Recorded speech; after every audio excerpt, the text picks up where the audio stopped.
Alright, kindergartners, this is our second day working on our coffee mug designs or our hot chocolate designs. You can continue to work on your designs if you need to using the thick and the thin markers. I am almost done with mine, and then my next job is to cut this out.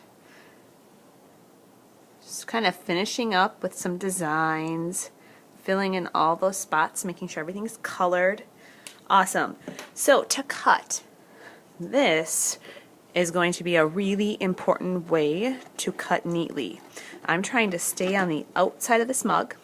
I'm going around the top where we filled in the hot cocoa part. And this is the tricky part. I'm going to stop right here and I'm going to go around the handle. It looks like a really big letter C. I'm going to stop here. I don't want to cut the C off, and I'm going to cut out the bottom of the mug. I have one more spot to cut out. So here's a little trick. I'm going to fold this gently. I'm not going to push down and crease it, but I just kind of folded it over. It still has a little loop. I'm going to take my scissors and I'm going to make a little cut on that inside of the handle. Now I can put my scissors in there, one side, and I can go around the C, around the inside of that handle, cutting out that hole. This way I don't have any cuts on my handle, I just have the inside of the handle cut out. And I might take my time and go back in and make sure I got those edges really nice. Cool. Now I'm ready to put my cocoa mug on my black paper. So you have some fun papers at your table to put on for tables.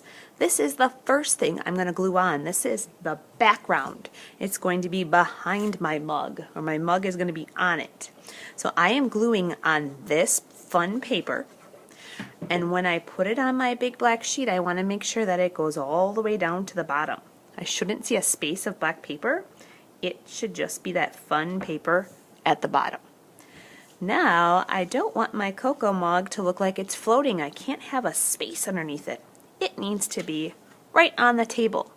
So I am going to glue on the back of the cocoa mug, and I'm just lightly squeezing, putting those squiggles of glue all over.